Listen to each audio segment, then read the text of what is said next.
স্বাগত এশিয়ান দেশ সংবাদে আপনাদের সাথে আছি আমি উর্মি আক্তার। চলে যাচ্ছি পুরো সংবাদে। চাঁপাইনবাবগঞ্জের গোমস্তাপুরে ভটভটির সাথে ট্রাকের মুখোমুখি সংঘর্ষে ভটভটি চালক মোজাম্মেল হক বাবু নিহত হয়েছেন। সকাল ৬টার দিকে গোমস্তাপুর উপজেলার পার্বতীপুর ইউনিয়নের জিনারপুর নামক স্থানে এই ঘটনা ঘটে। গোমস্তাপুর থানার ওসি চৌধুরী জোবায়ের আহমেদ বিষয়টি সত্যতা নিশ্চিত করে জানান, আড্ডা হতে বড়দাতপুরের দিকে যাওয়ার পথে জিনারপুর নামক স্থানে ভটভটির সাথে অপর দিক থেকে আসা মালবাহী একটি ট্রাকের সাথে মুখোমুখি সংঘর্ষ হয়। এতে ঘটনাস্থলে নিহত হন মোজাম্মেল হক। ট্রাক চালক ঘটনাস্থল থেকে পালিয়ে যায়। এই ঘটনায় আইনগত ব্যবস্থা প্রক্রিয়াধীন রয়েছে বলেও জানান ওসি।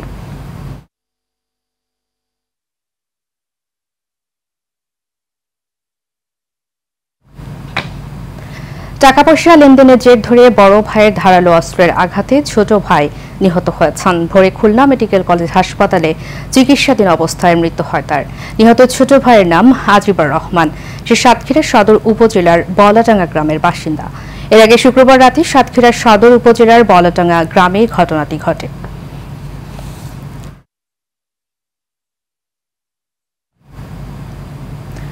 উপজেলা পরিষদ নির্বাচনে চূড়ান্ত লড়াইয়ের বাকি আর মাত্র 2 দিন। নির্বাচনী প্রচার প্রচারণায় ব্যস্ত সময় পার করছেন কক্সবাজারের মহেশখালী উপজেলা পরিষদ নির্বাচনের প্রার্থীরা। ভোটের আশায় কর্মী সমর্থকদের সঙ্গে নিয়ে অলিগলি ও হাট বাজারে প্রার্থীদের পদচারণায় মুখর। সমর্থন আদায়ে প্রতিশ্রুতি ঢালি সাজিয়ে ঘুরছেন ভোটারদের দাঁড়ে দাঁড়ে। তবে জনগণের প্রত্যাশা পূরণে যে ভালো কাজ করবে এমন প্রার্থীকে নির্বাচিত করবেন তারা। আগামী 8 মে প্রথম ধাপের ভোটের লড়াইয়ে মহেশখালী উপজেলা পরিষদে চেয়ারম্যান পদে 3 জন, ভাইস চেয়ারম্যান পদে 5 জন এবং মহিলা ভাইস চেয়ারম্যান পদে মোট 3 জন প্রার্থী ভোটযুদ্ধ করেছেন।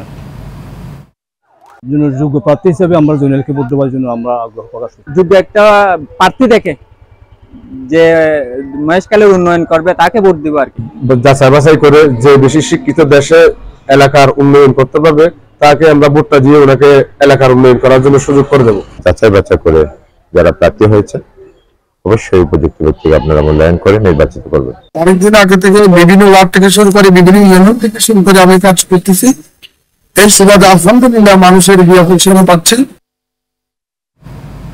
দর্শক, কিছুক্ষণ আগে সিরাজগঞ্জ থেকে উপজেলা নির্বাচনের প্রচারণার খবর জানিয়েছেন সহকর্মী জিন্না ফারুক।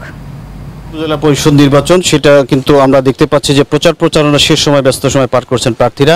তো সিরাজগঞ্জের 3টি উপজেলার প্রচার প্রচারণা কিন্তু আজকে রাত 12টা পর্যন্ত প্রার্থীরা প্রচার প্রচারণা করতে পারবেন। এরপরে কিন্তু আমরা দেখছি যে প্রচার প্রচারণা বন্ধ হয়ে যাবে। তো আইন শৃঙ্খলা বাহিনী এবং নির্বাচন কমিশন যেটা জানিয়েছে যে প্রচার প্রচারণা চালিয়ে যাচ্ছে। আমরা দেখছি যে প্রার্থীরা এবং স্বজনরা তারা কিন্তু এই ভোট যুদ্ধে মাঠে নেমেছে। বিভিন্ন প্রতিশ্রুতি দিয়ে কিন্তু তারা ভোটারদের কাছে ভোট চাচ্ছে। আমরা একটু একজন প্রার্থীর সাথে কথা বলতে চাই। সিরাজগঞ্জের যিনি সদর উপজেলায় আনারস প্রতীক নিয়ে যিনি প্রতিদ্বন্দ্বিতা করছেন, রিয়াজউদ্দিন। আমরা দেখছি যে তার স্বজনরা এবং পরিবারের সদস্য যারা আছে তারা কিন্তু ভোটের মাঠে রয়েছেন এবং বিভিন্ন ভোটারদের সাথে কথা বলছেন। আমরা স্বজনদের সাথে কথা বলতে চাই, আসলে আপনারা কেমন সাড়া পাচ্ছেন ভোটের মাঠে বা কি কেমন দেখছেন? আমি বলতে পারি যে আমাদের চাইতে জনগণ বেশি উৎসাহী, কারণ জনগণ যা আমার আব্বার কার্যক্রম গত 2 টার্মে সে ছিলেন, তারা মূল্যায়ন করেছেন, তারা জানেন তারা আমার আব্বা সিরাজগঞ্জ সদর উপজেলার জন্য কি করেছেন। তো তাদের উৎসাহ বেশি। তো আমার প্রশাসনের কাছে, নির্বাচন কমিশনের কাছে দাবি আবেদন, নির্বাচনের দিন যেন পরিবেশ সুষ্ঠু, সুন্দর, নির্বিঘ্ন থাকে। যদি সুষ্ঠুভাবে নির্বাচন হয় আমার বাবা 80 to 90% ভোটে জয়যুক্ত হবে। আমরা আসলে চাচ্ছি যে মাননীয় প্রধানমন্ত্রী, নির্বাচন কমিশন এবং প্রশাসনের কাছে আমরা এটাই চাচ্ছি যে আগামী যে নির্বাচনটা হচ্ছে এটা সুষ্ঠু এবং সুন্দরভাবে হোক।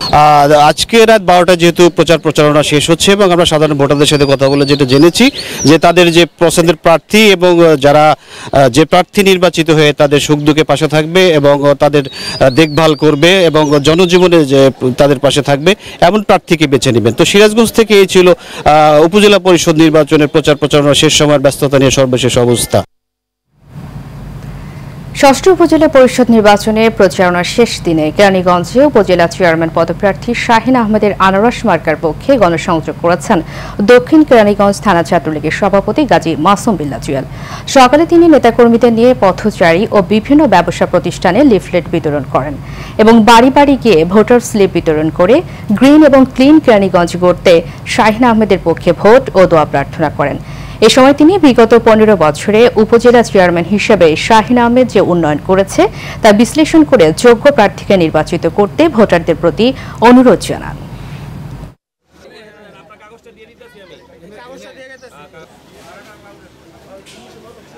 স্বতঃস্ফূর্তভাবে নিশ্চিন্তে ভোটাররা যাতে করে ভোট দিতে পারে।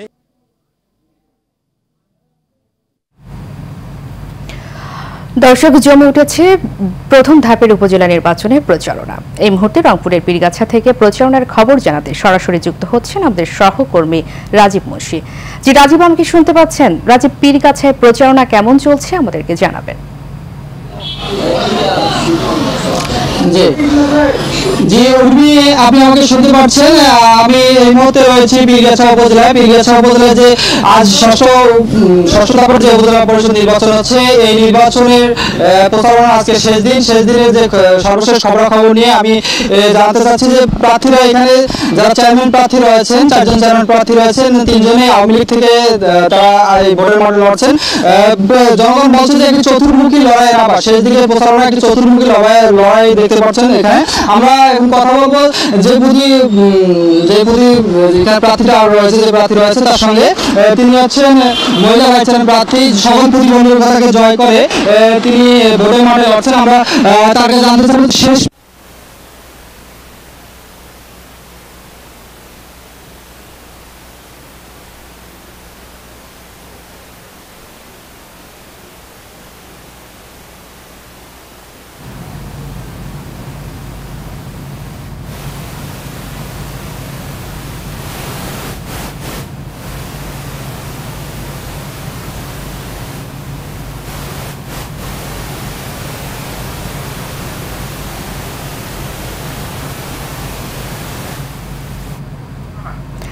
রাজীব, ধন্যবাদ আপনাকে। দর্শক, রংপুরের পীরগাছা উপজেলা পরিষদ নির্বাচনের প্রচারণা নিয়ে আমাদের সাথে যুক্ত ছিলেন আমাদের প্রতিনিধি রাজীব মুন্সি। চলে যাচ্ছি পরবর্তী প্রসঙ্গে। মুন্সিগঞ্জের লৌহজং উপজেলা পরিষদের চেয়ারম্যান প্রার্থী নান্নু গ্রুপের চেয়ারম্যান ও এফবিসিসিআই পরিচালক বিএম শোয়েবের দোয়াত কলম প্রতীক নির্বাচনী ক্যাম্প উদ্বোধনে আলোচনা সভা অনুষ্ঠিত হয়েছে। রোববার সন্ধ্যায় উপজেলার গাউদিয়া ইউনিয়নের ঘোলতলি বাজারে বিএম শোয়েবের সমর্থনে নির্বাচনী ক্যাম্প উদ্বোধন করা হয়। মোস্তফা হাওলাদারের সভাপতিত্বে ও ইউনিয়ন যুবলীগের সাধারণ সম্পাদক তামিম হাওলাদারের সঞ্চালনায় প্রধান অতিথি হিসেবে বক্তব্য রাখেন বিএম শোয়েবের সহধর্মিণী কানিজ ফাতিমা মিতা। বিশেষ অতিথি হিসেবে বক্তব্য রাখেন জেলা আওয়ামী লীগের যুগ্ম সাধারণ সম্পাদক কামরুল হাসান বাবুল, উপজেলা আওয়ামী লীগের দপ্তর সম্পাদক জয়নাল মেম্বার সহ অন্যান্যরা।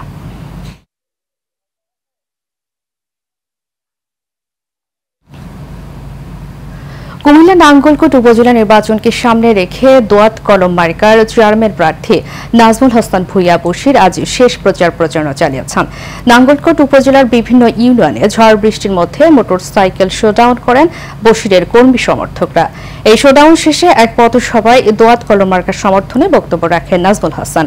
তিনি বলেন, দোয়াত কলম মার্কায় ভোট দিয়ে উপজেলা চেয়ারম্যান হিসেবে আমাকে নির্বাচিত করলে সবসময় সুখে দুঃখে সবার পাশে থাকার সর্বোচ্চ চেষ্টা করব।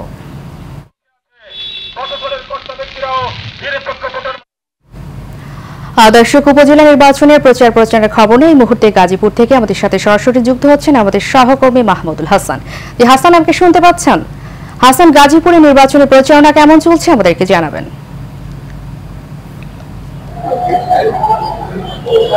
ধন্যবাদ উর্মি। ষষ্ঠ উপজেলা পরিষদ নির্বাচনে গাজীপুরে 2টি ধাপে ভোট গ্রহণ অনুষ্ঠিত হবে।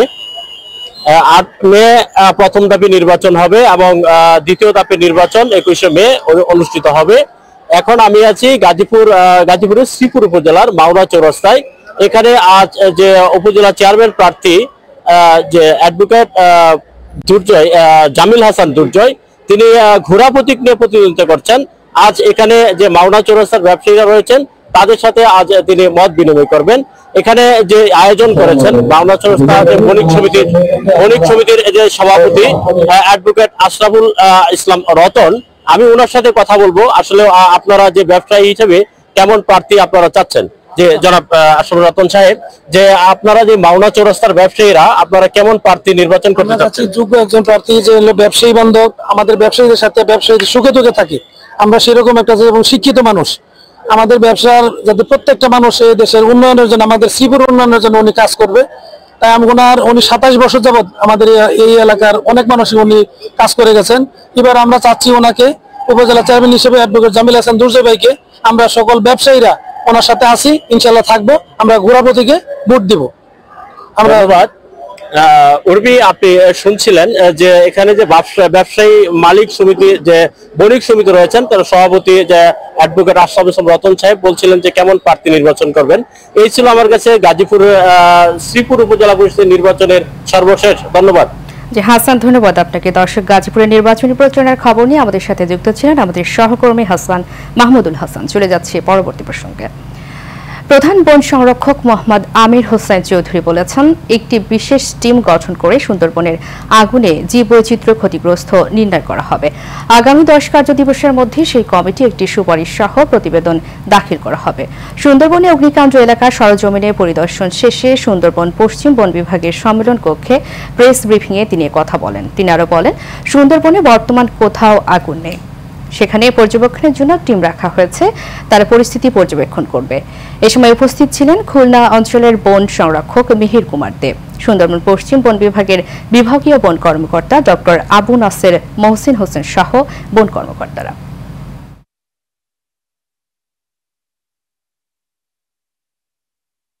কুমিল্লা চান্দিনা পল্লী বিদ্যুৎ সমিতি 1-এর প্রায় 800 কর্মকর্তা কর্মচারী টানা দ্বিতীয় দিনের মতো কর্মবিরতি পালন করছেন।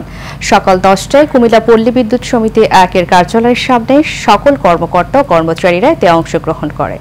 এ সময় ভুক্তভোগী কর্মকর্তা ও কর্মচারীরা অভিযোগ করে বলেন, বিআরবি ও পল্লী বিদ্যুতের সাথে প্রায় 35টি অভিযোগ নিয়ে কর্মবিরতি করছেন তারা। এই সময় তারা বিভিন্ন পদবি ও দীর্ঘ 5 থেকে 6 বছর চাকরি করার পরেও চাকরি স্থায়ীভাবে হচ্ছে না বলে অভিযোগ করেন। সারা বাংলাদেশে প্রায় 80টি পল্লী বিদ্যুৎ সমিতি ঐক্যবদ্ধ হয়ে এই কর্মবিরতি পালন করছে। নেত্রকোনার কেন্দুয়ায় চাঞ্চল্যকর 8 বছরের শিশু ধর্ষণ মামলার মূল আসামি দীপক সূত্রধরকে ঈশ্বরগঞ্জ থেকে আটক করেছে র্যাব 14 এর সদস্যরা। আসামি দীপক সূত্রধর প্রতিবেশী হওয়ার সুবাদে খেলার প্রলোভনে ভিকটিমকে ফুসলিয়ে বাদীর বসত বাড়ির পিছনে নিয়ে ধর্ষণ করে পালিয়ে যায়। এই ঘটনায় ভিকটিমকে পিতা বাদী হয়ে কেন্দুয়া থানায় নারী ও শিশু নির্যাতন দমন আইনে মামলা দায়ের করেন। ঘটনার পর থেকে আসামি দীপক সূত্রধর পলাতক ছিল। RAB 14 legal and media officer Mohammad Abdul Hai Chowdhury জানান, র্যাব 14 ময়মনসিংহের একটি অভিযানিক দল 4 এপ্রিল রাতে ঈশ্বরগঞ্জ থানার এলাকায় অভিযান চালিয়ে ধর্ষণ মামলার পলাতক আসামি দীপক সূত্রধরকে গ্রেফতার করতে সক্ষম হয়।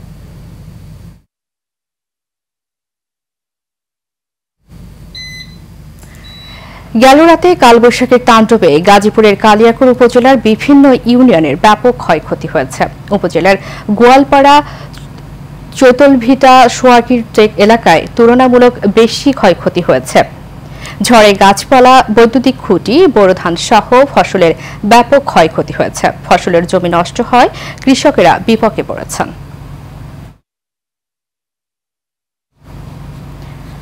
নারায়ণগঞ্জ বন্দরে উৎসবমুখরভাবে মালিবাগ কেরামতিয়া উচ্চ বিদ্যালয়ের ম্যানেজিং কমিটির অভিভাবক সদস্য নির্বাচন অনুষ্ঠিত হয়েছে। গতকাল বিকাল পর্যন্ত ভোট গ্রহণ হয়। 2 নারী সহ অভিভাবক পদে 2 প্যানেলে 10 জন প্রার্থী প্রতিদ্বন্দ্বিতা করেছেন। প্রতিদ্বন্দ্বিতায় ব্যবসায়ী সাদেক আলী প্যানেলে 4 জন নির্বাচিত হয়েছেন। ব্যবসায়ী সাদেক আলী বর্তমান ম্যানেজিং কমিটির সভাপতি। নির্বাচন প্রিজাইডিং অফিসারের দায়িত্ব পালন করেন বন্দর উপজেলা মাধ্যমিক শিক্ষা অফিসার আব্দুল কায়ুম খান। সুষ্ঠু, অবাধ, নিরপেক্ষ নির্বাচন হওয়ায় জনগণ খুশি। ফিলিস্তিনিদের উপর ইসরায়েলের হত্যাকাণ্ড বন্ধের দাবিতে পতাকা মিছিল ও পদযাত্রা পালন করেছে রাজশাহী বিশ্ববিদ্যালয়ের ছাত্রলীগ। একই সাথে ফিলিস্তিনিকে স্বাধীন রাষ্ট্র হিসেবে ঘোষণার দাবিও জানানো হয়। সকাল 11:30টায় কেন্দ্রীয় গ্রন্থাগারের পেছনে অবস্থিত দলীয় টেন্ট থেকে পদযাত্রাটি বের হয়। এ সময় বাংলাদেশ ও ফিলিস্তিনের পতাকা হাতে বিভিন্ন স্লোগান দেন ছাত্রলীগের নেতাকর্মীরা। পরে ক্যাম্পাসের গুরুত্বপূর্ণ বিভিন্ন সড়ক প্রদক্ষিণ শেষে পুনরায় সংক্ষিপ্ত সমাবেশে মিলিত হয়।